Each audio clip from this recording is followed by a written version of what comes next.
Hello అన్న, మీ పేరన్నా? రోహిత్. ఏపీలో ఎన్నికలు వస్తున్నాయి సార్, ఏ పార్టీ అధికారంలోకి వస్తే బాగుంటుంది? జగన్ వస్తే బాగుంటుంది. ఎందుకంటే ఇప్పుడు మోస్ట్లీ ఇప్పటిదాకా అయితే ఐటీకి రాజధాని అనేది ఒక 5 years 10 yearsలో వచ్చేది కాదు. సో ఇక్కడ హైదరాబాద్ రావడానికి 60 years పట్టింది. అట్లా మనకి ఆంధ్రాలో కూడా టైం పడుతుంది రాజధాని రావడానికి. బట్ ఈసారి జగన్ వస్తే బాగుంటుంది అనిపిస్తుంది. అంటే ఈ 5 yearsలో జగన్ గారి మీద తీవ్రమైన వ్యతిరేకత ఉందంటున్నారు. ఉంది, అది ఎవరి ఒపీనియన్ వాళ్ళది కదా. సో ఒకళ్ళు బాగుంది ఓకే అంటే ఒక్కొక్కరికి ఒక్కొక్క పాలన వస్తుంది. ఇప్పుడు సో కొంతమంది కేసీఆర్ నచ్చుద్ది, కొంతమందికి రేవంత్ రెడ్డి, అట్లా కొంతమంది ఎవరిష్టం వాళ్ళది. సో జగన్ అయితే బెస్ట్. కానీ స్టేట్కి డెవలప్మెంట్ కూడా చాలా అవసరం, కానీ జగన్ గారి పరిపాలన డెవలప్మెంట్ అనేది ఎక్కడా లేదు అంటున్నారు. అంటే అదే చెప్పే కదా, ఇప్పుడు రాజధాని అనేది ఆయన తెచ్చిన పథకాలు అట్లా చాలా ఉన్నాయి. సో ఇప్పుడు స్టేట్ ఒకే 5 yearsలోనే మనకు డెవలప్ అవ్వాలి అంటే కంప్లీట్లీ డెవలప్ అవ్వదు ఎప్పుడు. అది టైం పడుతుంది, అది 15 years 20 years టైం పడుతుంది. సో వచ్చి రైతులకు మంచి జరుగుతుంది.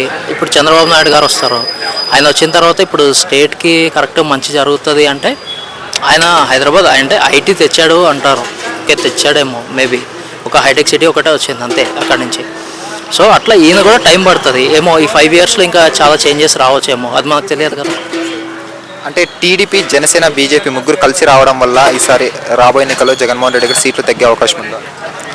సీట్లు తగ్గుతాయి. ఎందుకంటే 2014లోనే ఆయన ఇద్దరు కలిసి వచ్చారు. ఇద్దరు కలిసి వచ్చినప్పుడు ఆల్మోస్ట్ జగన్ పెద్ద డిఫరెన్స్తో కాదు ఓడిపోయింది.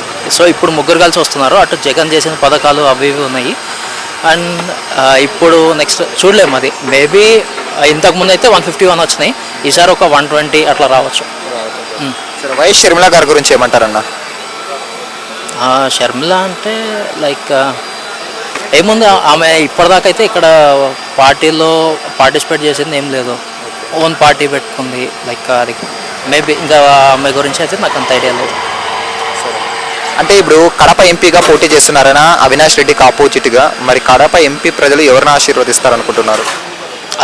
అది ఇంకా డిపెండ్ అపాన్ ఎవరు మంచి చేస్తారో ఎవరు బాగా చేస్తారో అని ఉంటే వాళ్ళ సైడ్ వాళ్ళ ఓట్లు వేస్తారు కదా. షర్మిల రావడం పట్ల అయితే, షర్మిల గారు రావడం పట్ల చూసుకుంటే జగన్మోహన్ రెడ్డి గారికి ఓట్ బ్యాంక్ చీలే అవకాశం కనిపిస్తుంది కదా. ఓట్ బ్యాంక్ అనేది చీల్ అవ్వదు, ఎందుకంటే ఇద్దరు వైఎస్ఆర్ గారి పిల్లలే.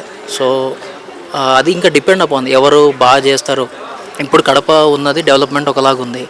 సో నెక్స్ట్ 5 yearsలో ఇంకా ఎట్లా ఉంటుందో డెవలప్మెంట్ తెలియదు. అట్లా బాగుంటే కనుక మేబీ అక్కడ వాళ్ళే చూసుకొని వాళ్ళే సెలెక్ట్ చేసుకుంటారు. ఆంధ్రప్రదేశ్లో బీజేపీ ఏమీ లేదు, కానీ తెలుగుదేశం పార్టీ వాళ్ళు 10 సీట్లు ఇచ్చారు బీజేపీకి, ఎందుకని అనుకోవచ్చు? అది మనకంతా డెప్త్ ఐడియా లేదు. సో ఇంతే. ఓవరాల్గా ఏం చెప్తారు మరి? ఓవరాల్గా అయితే జగన్ వస్తే బాగుంటుంది అనుకుంటున్నాం. అండ్ దట్టు చంద్రబాబు నాయుడు గారు కూడా వస్తే బాగానే ఉంటుంది. కానీ ఏంటంటే ఆయన వచ్చి పొలాలు ఏం కదిలేయకుండా జస్ట్ ఐటీ ఫీల్డ్ వరకు డెవలప్ చేసుకుంటా వెళ్ళి, ఇప్పుడు రాజధాని ప్లేస్లో మంచిగా 3 పంటలు పండుతాయి సంవత్సరానికి. ఆ భూములు అన్నీ కదిలేయకుండా ఏవైతే ఇంతకుముందు తీసుకున్నారో ఆ కొన్ని వరకే డెవలప్మెంట్ చేసుకుంటా ఐటీ కంపెనీస్ తీసుకొచ్చి అట్లా ఉంటే బాగుంటుంది. అండ్ రైతులకి మంచి పనులు చేస్తూ ఉంటే అట్లా బాగుంటుంది. జగన్ గారు వచ్చినా సరే ఇప్పుడు 3 రాజధానులు అన్నాడు, నెక్స్ట్ ఇప్పుడు వైజాగ్ వెళ్ళాడు. సో వైజాగ్ వెళ్ళినా కానీ ఒక ఐటీ ఇండస్ట్రీస్ అనేది ఆంధ్రాకి వస్తే చాలు బెస్ట్. అండ్ రైతులకి మంచి జరగాలి అంతే. Okay, thanks. Yeah, thank you. Hi friends, మా ఫ్యూచర్ టుడే ఛానల్ చూస్తున్నందుకు చాలా థ్యాంక్స్. మరిన్ని లేటెస్ట్ వీడియోస్ కోసం వెంటనే సబ్స్క్రైబ్ చేయండి. అలాగే ఈ బెల్ ని కూడా రింగ్ చేసేయండి.